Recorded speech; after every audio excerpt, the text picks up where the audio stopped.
How noble and good everyone could be, if every evening before falling asleep, they were to recall to their minds the events of the whole day and consider exactly what has been good and bad.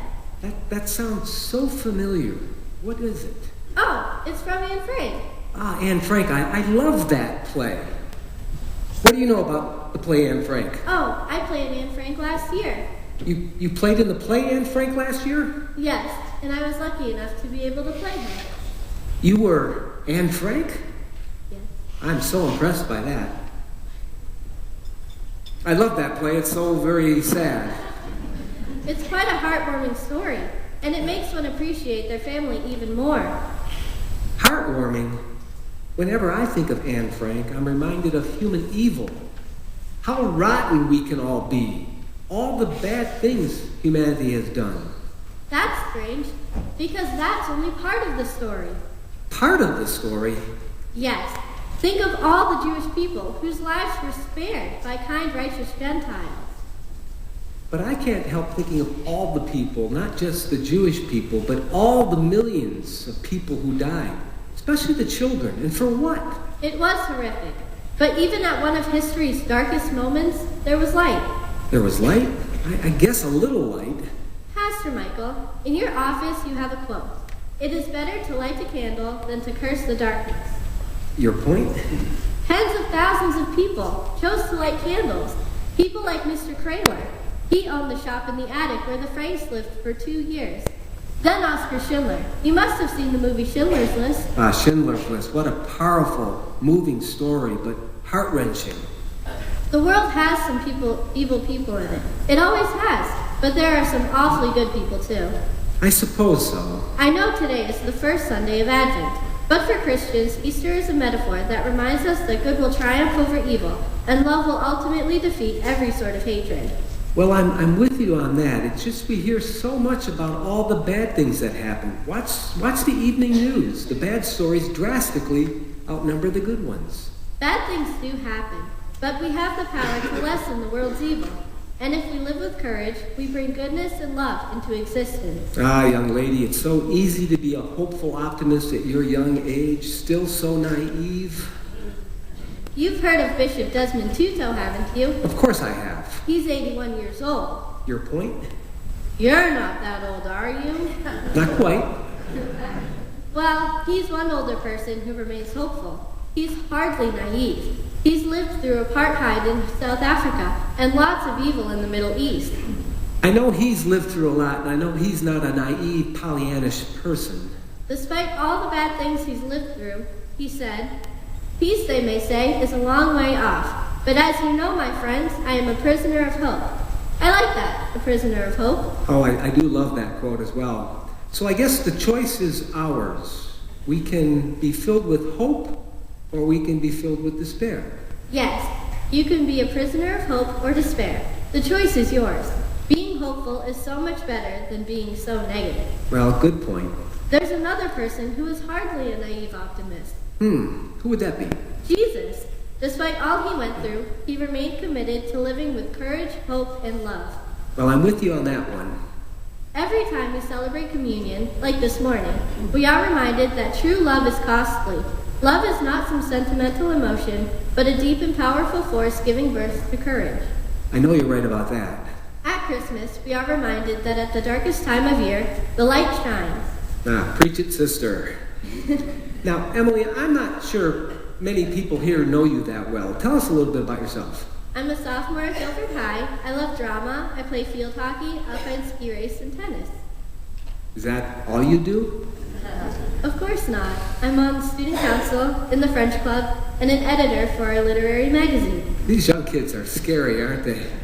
Or amazing. Now, I think the French club is going to Paris this spring. Are you going with them? Oui. Oui. Very good, or as the French say, très bien. Oy vey. Yiddish, too. Last summer, I went with my family to Spain, and we got to spend some time in Amsterdam. We visited the shop and attic where Anne Frank and her family lived during the war. Wow, after playing Anne Frank in that play, that must have been especially something special. Yes, it was really neat to visit it and to get to put myself in her shoes. I can't even imagine what that would be like. Now, what else have you been up to? Last year, I also completed the confirmation program. How'd that go? I learned a lot of things, and I really enjoyed it. One of the neatest things was when we were in Boston, we worshiped outside with a group of people. That must have been really special because when Katie Gingrich was up here, she mentioned that very same thing, worshiping outside in Boston. Yeah, she did a great job. And maybe next summer we should have church outside too. God isn't confined to buildings, you know. Well, we'll have to see about that. Anything else about confirmation? We visited lots of different places of worship, and it was especially nice to get to know the other confirmands better. Now, Emily, you and your family are kind of new to the Guilford Community Church family. Yes, we've only been coming here for about 2 years. 2 years? Well, what brought you here? My dad brought us here in our car. I mean, why did you come here?